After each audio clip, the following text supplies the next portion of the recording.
I have never heard from any American politician even a fraction of this kind of relatively cheery approach to Chinese-American relations. Not one. There is not a single Democratic Party representative out there, congressperson out there, that would turn around and be like, I hope that, we don't want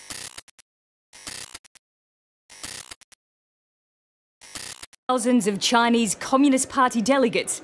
This is the political event of the year.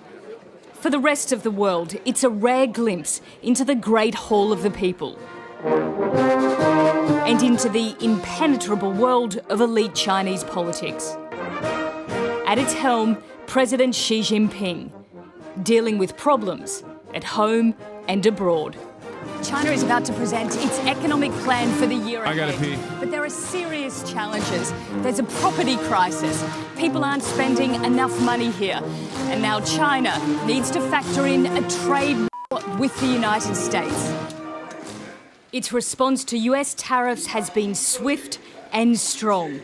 For 2 days in a row, it's put out this statement.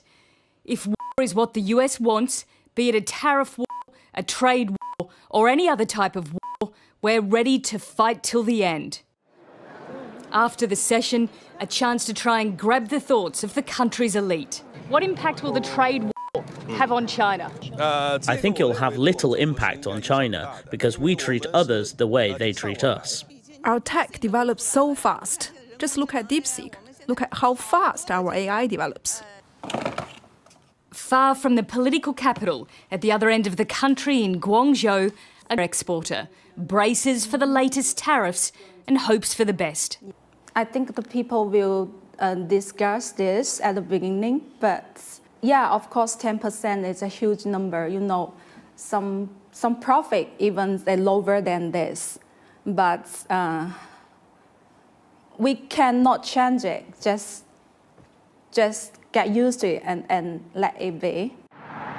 However, it's not easy to let it be when old alliances are shifting and relationships crumbling. And in this new world, as China says, everything is changing fast. Nicole Johnston, Sky News, Beijing. We've been talking an awful. It's really interesting that China for decades has kept a very tempered approach to American incursions in the field of international relations. And the one time where they marginally moved in the direction of saying, like, if you want to go to war with us, like, we'll go every step of the way. Everybody goes, oh, finally, they did it. Finally, they want it. We're going to smoke them. Things are going to get so much worse. It's going to get so much worse. Chinese embassy in the U.S. says if the U.S. truly wants to solve the fentanyl issue, then the right thing to do is consult with China by treating each other as equals. If it is what the U.S. wants, it'll be a tariff, a trade, or any other type of, we're ready to fight till the end. That last part is the reason why Americans are, they're so excited for this. Like, those in positions of power are so excited for this. I know Trump has an emergency statement for Gaza. I'm going to get to it in a second. The fentanyl issue is a flimsy excuse to raise U.S. tariffs on Chinese imports. Our countermeasures to defend our rights and interests are fully legitimate and necessary. The U.S., not anyone else, is responsible for the fentanyl crisis inside the U.S. Is true. This is literally true. And by the way, Claudia Sheinbaum and even Justin Trudeau has said as much, right? Justin Trudeau, being the most cucked out of these three, has not had such strong words. But China and Claudia Sheinbaum have basically demonstrated the reality. Like, you don't want to prosecute the Sacklers. You have completely destroyed your own healthcare infrastructure. And then you complain that it's like other countries that are responsible for the fentanyl crisis. In the spirit of humanity and goodwill to the American people, we have taken robust steps to assist the U.S. in dealing with the issue. Instead of recognizing our efforts, the U.S. has sought to smear and shift blame to China and is seeking to pressure and blackmail China with tariff hikes. Why do you hate Canada so much, Law? I don't. I have stated time and time again that I am an active participant and defender of boycott, divestments, and sanctions on the settler colonial entity that is America. The United States of America is a belligerent nation, and I am with my Canadian brothers, sisters, and MBs, except for, you know, don't BDS me, obviously, because, you know, I support you. I support your cause. Anyway, going back to the matter at hand here. Bro, you are weak shit and full cap. You are always a transformer with everything. Just be normal for once. The 88 for one time, thanks. What did I say that you consider to be full cap here, 88? Hopefully you can enlighten everybody in the chat. Hopefully you were born in 1988. Awful lot about President Trump's new tariffs on foreign imports, including products from China, but they are not talking about them as much over in Beijing at the once-a-year meeting of China's. Is HasanAbi merch going to be more expensive because of tariffs? No, because HasanAbi merch is made in the United States, baby. I don't know if like the raw goods, like some of the materials that union-made, U.S.-made merchandise is like, I don't know where they're sourcing their cotton from or whatever. So in that case, it might get more expensive. I'm not entirely familiar with that aspect of the process. It shouldn't go up. Rubber stamp parliament, although China's leaders have already announced they are hitting back. Anna Corrin is in Beijing for us following all this. Anna, good morning. Hello, Tony. That's right. China is responding with defiance, which is something that President Trump really is not used to. It is refusing to back down in this escalating trade. And that act of strength, we really saw that today at the opening of the National People's Congress here in Beijing. On a crisp spring Beijing morning, thousands of delegates from around the country descended on Tiananmen Square. Dressed in their finery, some in traditional costumes, they'd come for the most important event in China's political calendar, the National People's Congress. But for these legislative members, one topic was clearly off limits. Excuse me, sir, are you worried about the US-China trade? Thank you. Do you think that President Xi and President Trump can make amends? Do you have a message for President Trump? Do you have a message for the American people? However, once inside the Great Hall of the People, the cameras turned to the main event. The National People's Congress is very much focused on the economy, but this year it has been overshadowed by geopolitical events, with the US-China trade taking centre stage. President Xi, whose government only yesterday announced retaliatory tariffs against the US, was an observer. It was his deputy, Premier Li Qiang, who delivered the address. He announced an ambitious GDP growth target of 5%, committed more fiscal resources to stimulate the economy, where youth unemployment, lack of consumer spending and the fallout from the property crisis remain central issues. The Premier also acknowledged the geopolitical tensions confronting China, a reference to the escalating trade with the US, which on the surface shows no signs of abating. But some here are more hopeful. As the sort of rivalry goes on, there will come to a point that we can have a good settlement. I have never heard from any American politician even a fraction of this kind of relatively cheery approach to Chinese-American relations. Not one. There's not a single Democratic Party representative out there, congressperson out there, that would turn around and be like, I hope that, you know, we don't want, and I hope that we inevitably will come to a positive conclusion with China. Okay? Let alone the fact that none of them speak Mandarin, obviously. Why are they not sending Chinese-speaking reporters? I'd be mad too if some bra started to talk to me in English about the attempt of teabagging their countries trying to do the mine. Yeah, it is crazy because they know they are losing. What do you mean? It's just like I don't even do a fraction of the negative coverage that Western media does to China when I'm covering the Western, the American empire. Okay. Yes, I'm incredibly critical when I talk about the actions of the American empire. And even then, it's nowhere near as insane as the way that like Western news outlets cover China. And that fraction of criticism that I afford the United States of America is enough for like every American to turn around and be like, you're the most anti-American hater. Get out of here. If you don't like it, leave the country. It's like, oof.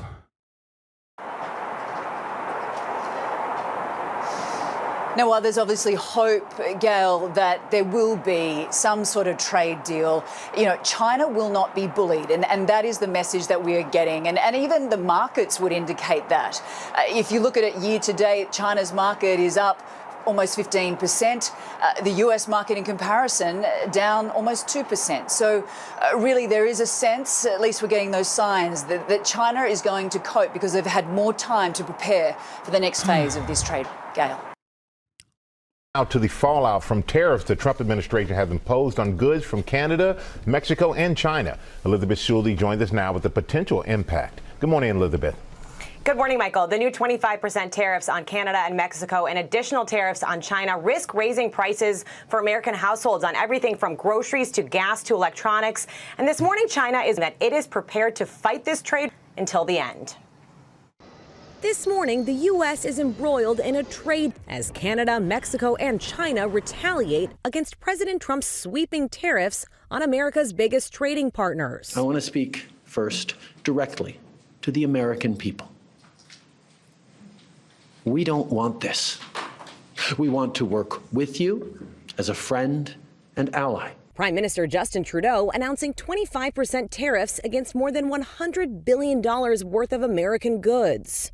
Ontario now threatening a 25% export tax on the electricity it sends to 1.5 million homes in Minnesota, Michigan, and New York. And Canadian liquor stores retaliating, removing American-made alcohol with the sign stating products produced in the U.S. are no longer available until further notice.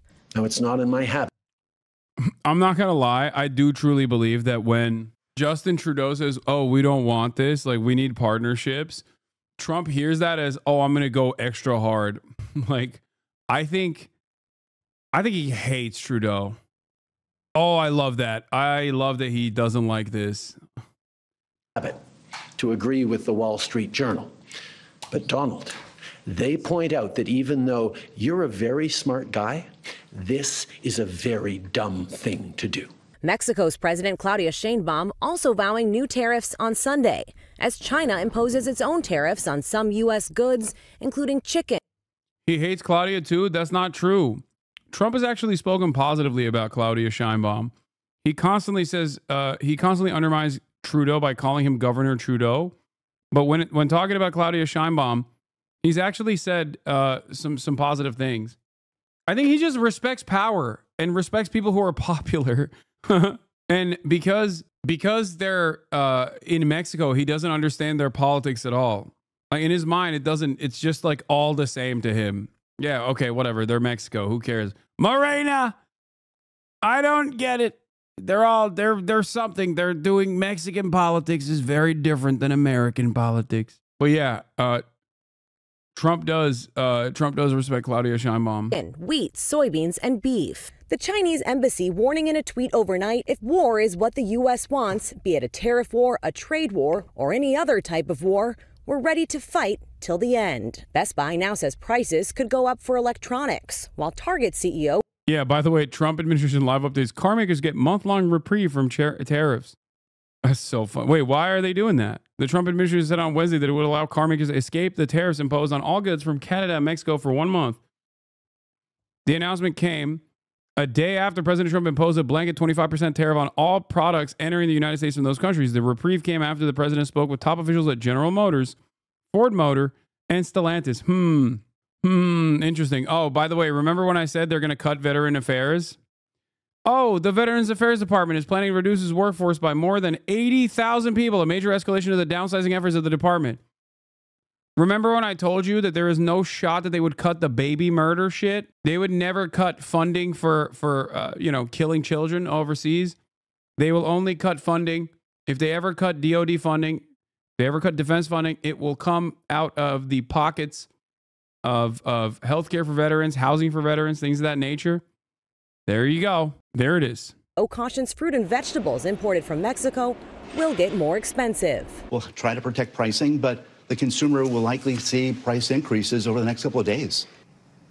The United Auto Workers Union is praising President Trump for taking, quote, aggressive action to end free trade, saying that the tariffs could boost domestic manufacturing. Commerce Secretary Howard Lutnick did signal that there is a path for Trump to meet Canada and Mexico in the middle on these tariffs. And we're told that President Trump will speak with the Prime Minister, Justin Trudeau, later this morning, Michael. Canadian here, people are so libbed up because of Trudeau's statements lately, even the usual Trudeau haters. I think he's been pretty strong with his words against Donald. But you think he's been the weakest between China and Mexico? Not trying to be contentious, just wondering why, I think, yeah, no, he is also resisting against Donald Trump. And I think that he has galvanized Canadians behind him. And I think he's doing a decent job. I was just saying that China straight up was like, yeah, we'll go band for band, little boy. And Claudia Sheinbaum was like, you want us to combat fentanyl, but it's your problem. And out of those three statements, Justin Trudeau is basically like, we don't want this kind of fight. I apologize. That's all I was saying. Like, he's still doing a decent job.